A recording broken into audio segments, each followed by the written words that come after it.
Thank you. Senator Roberts. Thank you, Madam Acting Deputy President.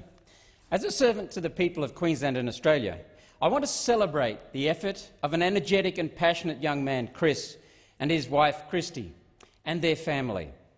The family recently embarked on its latest adventure, as Chris runs, cycles and paddles 50 kilometres a day around Australia to raise funds for their charity and voluntary work.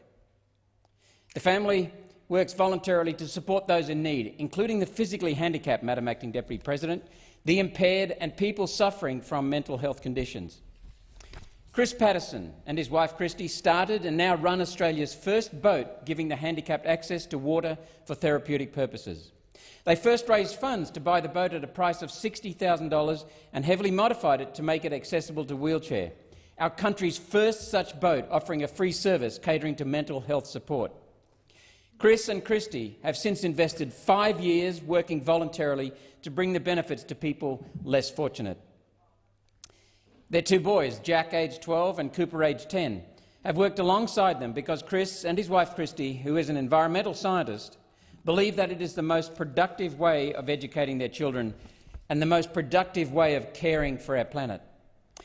Here are some of this remarkable and generous family's milestones, achievements and future plans. Bamboo Projects, mental health and disability support charity founded by people who have overcome their own mental health battles, established in 2014. Registered Charities since 2017. NDIS provider since 2018. Raised funds and received a $10,000 council grant towards the therapeutic boat. They support 60 to 70 people per week by providing access and inclusion to outdoor activities on the wheelchair boat. Some participants have travelled 2.5 hours just to use these services.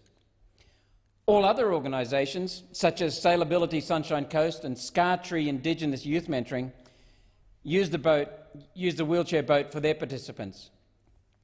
They hold monthly community events that include mental health chats with families, while the children enjoy kids' arts and crafts and jumping castles. Amazingly, up to 400 people attend these events. They facilitate back-to-work programs through cleaning up the waterways, and that allows for a comfortable and supportive environment for people to gain skills to transition back into the mainstream workforce.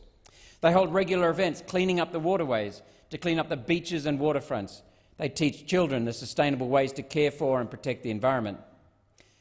The family's latest project is Keep Moving Forward. That involves holding 60 pop-up mental health events all over Australia in remote, Indigenous and farming communities. Why? Well, because that's where the suicide rates are highest. Their discussions with residents in these regions conclude that they would like a more holistic approach, such as the service that Chris and Kristy offer, and that regional communities would benefit from outdoor therapies that the couple provide on the Sunshine Coast. Chris and Kristy say that every week they feel several calls from people who are being let down by Headspace and Beyond Blue, as both these agencies have waiting lists of over 6 weeks. Now, this is hard for me to understand, since these established charities receive significant funding. Yet our couple are denied government funding because they provide a non-clinical service, and the response given is, enough money is already put towards mental health and disability support services. Yet the rate of suicide is continually increasing. Another approach is needed. Frustrations abound.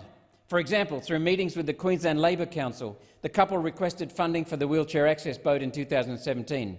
They were told to get a parliamentary petition to see if the community would be happy for their tax dollars to go towards it. In just 2 months, Madam Acting Deputy President, they received 8,200 signatures. Over 7,000 of those were handwritten signatures gained from face-to-face conversations about Bamboo Projects, their charity. The petition was tabled through Parliament in Queensland, yet the Labor government denied support and denied the request of over 8,000 taxpayers. The couple's future plans include building an education hub, which, during its construction, would involve youth at risk, homeless and those participating in back-to-work programs to assist with building the hub.